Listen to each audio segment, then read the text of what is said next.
ขอน้อมนมัสการพระเถรานุเถระขอเฮียนคณะประธานกองประชุมใหญ่ที่เคารพและนับถืออย่างสูง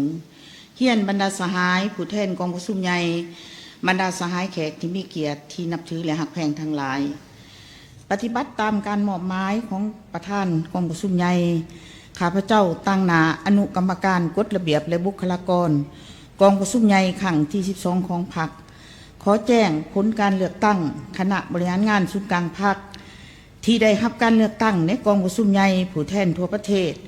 ครั้งที่12ของพรรคประชาชนปฏิบัติลาวรวมทั้งหมด88สหายยิ่ง13สหายซึ่งประกอบมีรายชื่อดังนี้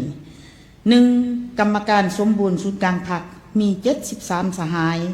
เพศยิ่ง12สหายคือ 1. สหายทองรุ่นศรีสุริต 2. สหายไสสมพรพรหมวิหาร 3. สหายสอนไสศรีพันดร 4. สหายคำพันธ์พรหมทัต 5. สหายกี้แก้วไผ่คำพิทูล 6. สหายพลเอกวิไลลาคำฟ้อง 7. สหายนางสิไสฤเดชมุนสอน 8. สหายเสริมไสกรมสิทธิ์ 9. สหายคำพันธ์เผยยวงศ์ 10. สหายอนุภาพตุนาลม 11. สหายทองสลิดมังโนเมฆ 12. สหายนางสุนทรไสยจักร 13. สหายนางเวียงทองศรีพันดร 14. สหายกองแก้วไสสงคราม 15. สหายสอนธนูธรรมวงศ์ 16. สหายวิไลวงศ์บุตรคำ 17. สหายเพชรพรหมพิทักษ์ 18. สหายสันติภาพพรหมวิหาร 19. สหายนางบุญคำวรจิต 20. สหายบวกพงษ์นามวงศ์ 21. สหายนางใบคำคัตถิยะ 22. สหายอรุณไสสุนราช 23. สหายนางสวนสวรรค์วิญญาเกต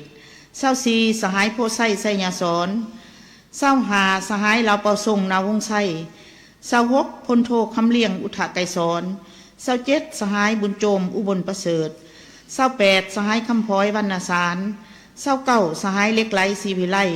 30. สหายคำไหลศรีประเสริฐ31. สหายวันไสพ่องสวรรค์32. สหายนางอาลีวงนอบุญธรรม33. สหายไพวีศรีบัวลิภา34. สหายผู้วงอุ่นคำแสน35. สหายบุญจันทร์ศรีวงพันธ์36. สหายทองสวรรค์พรหมวิหาร37. สหายไสสนาโคตรภูทร38. สหายอาจสะพังทองศรีพันดร39. สหายลีเบอร์ลีบัวเปล่า40. สหายนางบุษดีธนาเมือง41. สหายนางปิงคำลาสสิมมา42. สหายพลโทวันทองกองมณี43. สหายดาววงพรแก้ว44. สหายมาลัยทองกรมสิทธิ์45. สหายบุญคงหลาเจียมพร46. สหายวันศรีกัวมัว47. สหายวิไลวันบุตรคำ48. สหายลินคำดวงสวรรค์49. สหายเวียงเทวิสรเทพจันทร์50. สหายมอนไสเหล่าโมทรง51. สหายนางอัมไพวรหลอมบุญแพง52. สหายพลจตวานางลีวงลาวลี53. สหายพลอยคำหุ่มบุญยวง54. สหายพลตีสมพรมิตรพร55. สหายบุญหลายบุตริ56. สหายบุญเรือมมณีวงศ์57. สหายพลจตวาเป็นคำบุตรจันเพ่ง58. สหายบุญเรือพันดานุวงศ์59. สหายสันติสุขสิมาลาวงศ์60. สหายทองลีดศรีสุริต61. สหายผู้ธนุเพชรไสสมบัติ62. สหายพุทธพันธ์แก้ววงไส63. สหายเพ่งนิรันดร์คำพังเพ่ง64. สหายบุญเถิงดวงสวรรค์65. สหายพลโทคำกิ่งภุยหลามณีวงศ์66. สหายพลโทวงศรอินปานพิมพ์67. สหายพลโทสายใจกรมสิทธิ์68. สหายผาคำอินแสง69. สหายคำลาวันจันทาลาวัน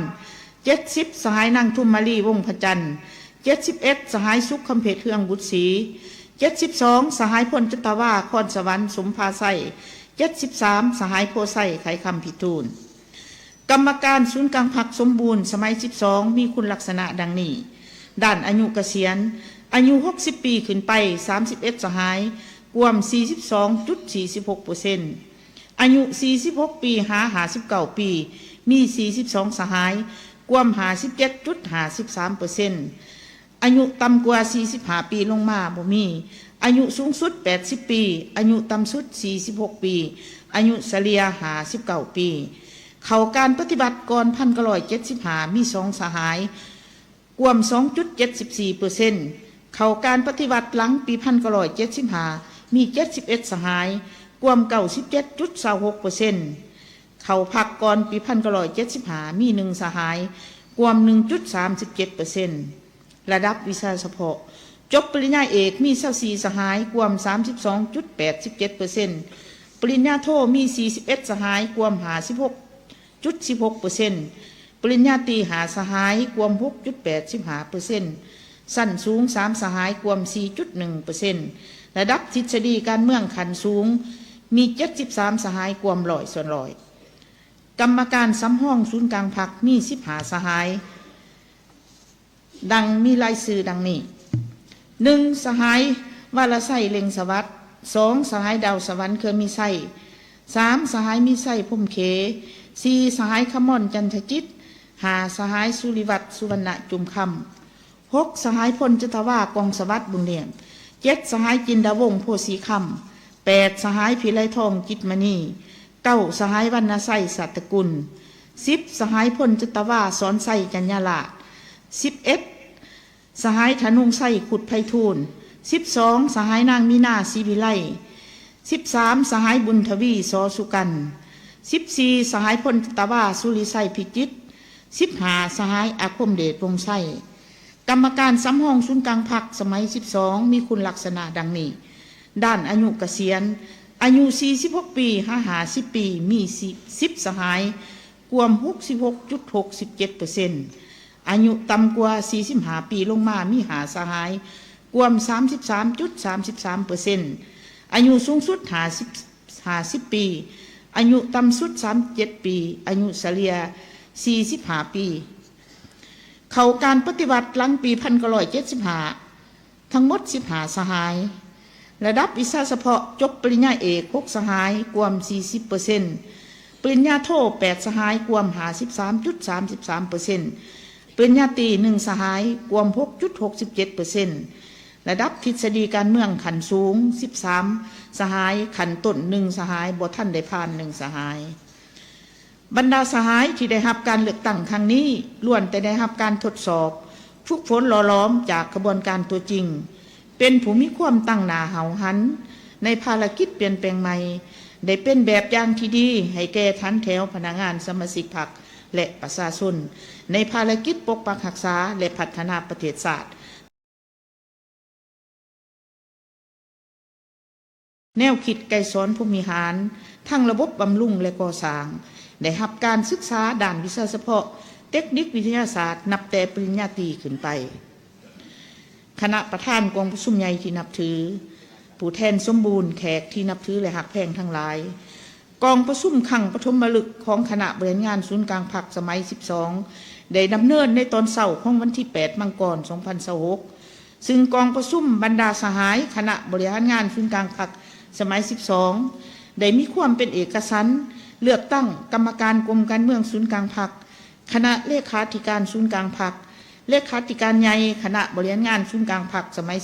12ผู้ประจำการคณะเลขาธิการศูนย์กลางพรรคพร้อมนั้นก็ได้เลือกตั้งเอาประธานห้องประธานคณะกวดกาศูนย์กลางพรรคดังนี้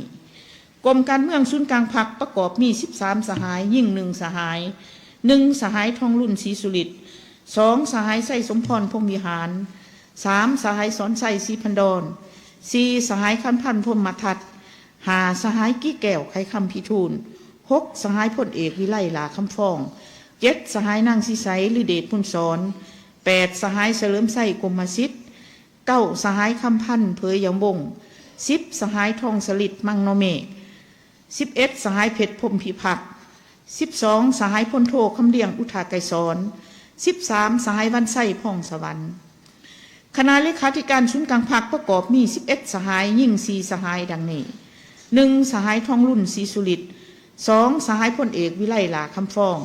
3สหายนางสีใสฤเดชมุนสอน4สหายเพชรพรหมพิพัฒน์5สหายวันไส้พ่องสวรรค์6สหายอนุภาพตูนาลม7สหายนางสุนทรไสยจักร8สหายนางเวียงทองศรีพันดร9สหายนางบุญคำวรจิต10สหายพลโทวันทองกองมณี11สหายพลโทวงศรอินปานพิมพ์ ด้วยความหับผู้คุณงามความดีอันใหญ่หลวงและการอุทิศสติปัญญาเหือแห้งอย่างบ่หูอิดหูเมื่อยร่วมกับคณะบริหารงานศูนย์กลางพรรคหลายสมัยผ่านมาในการนำพาการปฏิวัติอยู่ประเทศเฮาโดยเฉพาะแม่นการนำพาภารกิจเปลี่ยนแปลงใหม่ให้ดำเนินไปอย่างถูกต้องและนักแน่นกองประชุมครั้งปฐมฤกษ์ของคณะบริหารงานศูนย์กลางพรรคสมัยที่22ได้เป็นเอกสารอย่างสมบูรณ์เลือกตั้งสหายทองรุ่นศรีสุฤทธิ์คณะบริหารงานศูนย์กลางพรรคกรมการเมืองคณะเลขาธิการศูนย์กลางพรรคสมัย12เป็นเลขาธิการใหญ่คณะบริหารงานศูนย์กลางพรรคสมัยที่12กองประชุมได้เลือกตั้งเอาสหายพลเอกวิไลหลาคำฟ้องเป็นผู้ประจำการคณะเลขาธิการศูนย์กลางพรรคกองประชุมครั้งปฐมฤกษ์ได้เลือกตั้งเอาประธานห้องประธานคณะกวดกาศูนย์กลางพรรคในนั้นเห็นดีเอกภาพเลือกเอาสหายวันไส้พองสวรรค์เป็นประธานคณะกวดกาศูนย์กลางพรรคและเลือกเอาห้องประธานคณะกวดกาศูนย์กลางพรรค6สหายดังมีรายชื่อลุ่มนี้1สหายคำไลศรีประเสริฐ2สหายนางปิงคำราชสิมา3สหายสุขคำเพชรเฮือมวุฒิ4สหายคำสุขอ่อยญวงศ์5สหายสมซืนไซเกยาจงตัว6สหายกงใจวิลาศักดิ์บรรดาทานผู้แทนที่นับถือและหักแพงทั้งหลายการเลือกตั้งเอาการนำสูงสุดของพรรคประชาชนปฏิวัติลาวของพวกเฮาในเทื่อนี้ได้ดำเนินไปอย่างมีประชาธิปไตยแสดงถึงสติปัญญาและความสามัคคีเป็นเอกภาพที่เป็นมุ่นเสืออันดีงามของพรรคหับประกันลักษณะสืบทอดต่อเนื่องแห่งการนำผ้าอันนักแน่นของพรรคเฮาด้วยความไว้เนื้อเชื่อใจจากผู้แทนกองประชุมใหญ่บรรดาสหายคณะบริหารงานศูนย์กลางพรรคที่ได้รับการเลือกตั้งจากกองประชุมใหญ่ครั้งนี้จะสุมทุกสติปัญญากำลังวังซ่าความสามัคคีเป็นพุทธแผ่นเพื่อแบกหาพระลานหน้าที่อันสูงส่งและนักหน่วงที่กองประชุมใหญ่ครั้งนี้มอบหมายให้